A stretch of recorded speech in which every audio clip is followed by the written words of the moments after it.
Jai Sri Krishna, first time in English in simple story form, Purans, Sri Harivansh Puran, birth of Vibhrajan as the son of Brahmhadutta, episode 15.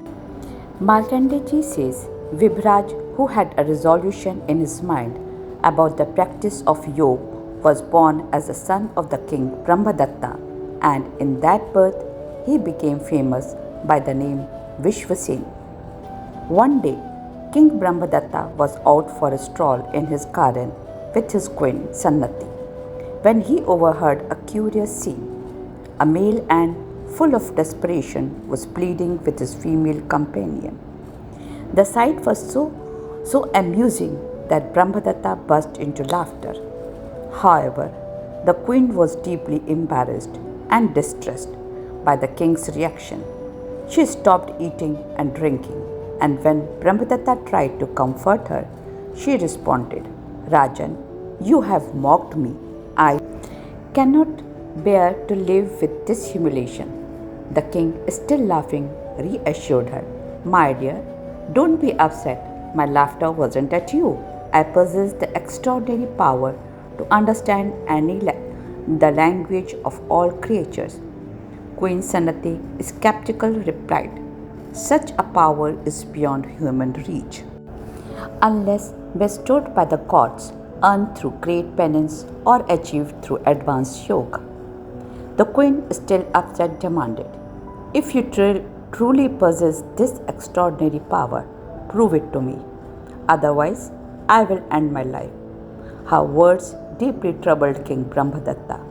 Desperate, the king turned to Lord Narayan Hari for help. Fasting and praying with unwavering devotion for 6 nights.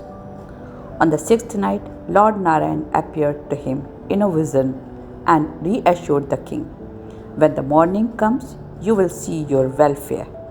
With this promise, the divine presence vanished.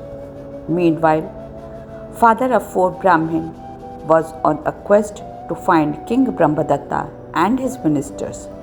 He was intent on reciting the verse to them as his sons had advised him, but he struggled to find an opportunity. In the early morning, with the boon from Lord Narayan, King Brahmadatta bathed in a sacred lake and in high spirits mounted his chariot. When he entered the city, Kandrik was skillfully holding the reins of the horses, while Panchal fanned the king with care. The sight was a testament to the king's divine blessing and the harmonious order of his kingdom. The old Brahmin, father of 4 Brahmin, when encountered the king with Panchal and Kandrik, realized the moment has arrived. So, the Brahmin began to recite a powerful verse to King Brahmadatta and his ministers. He spoke of their past lives.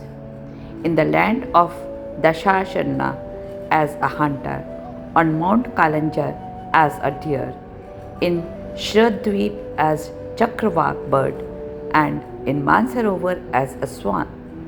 We 4 now esteemed Brahmins, well versed in the Vedas, have travelled this long path. Why are you suffering? The recitation had a profound effect.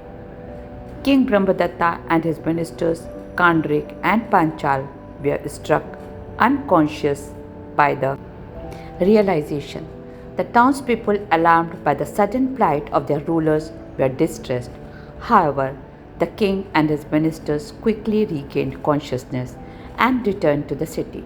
Once they recovered, they remembered the lake where the king had received his boon and began to recall the yoga practices from their previous lives. In gratitude, King Brahmadatta generously rewarded the Brahmin with wealth and provisions. He then crowned his son Vishwasena as the new king and decided to retire to the forest with his queen, embarking on a new spiritual journey. Queen Sannati was delighted with the outcome and said to the king, Rajan, I always knew you could understand the language of all beings. I pretended to be upset earlier to test your devotion. Now that you have rediscovered your spiritual path, we will reach new heights. Your yoga practice will lead us to unparalleled success. Encouraged by her words, King Brahmhadatta embraced yoga with renewed zeal. Thanks to his wife's support, he achieved remarkable spiritual progress. Dharmatma Kandrik also found liberation by practicing the supreme Shankh Yoga, while the esteemed ascetic Panchal gained both fame and salvation through his development of a renowned method for sequential recitation and pure Vedic education. Markandeya, recounting this ancient tale, added, I have witnessed this profound event firsthand. Bhishma, you should also follow this path. It will bring you great benefits. Jai Sri Krishna. In the next episode, we will come to know about birth of moon and Chandra dynasty. Episode 16. Please don't forget to like, share and subscribe.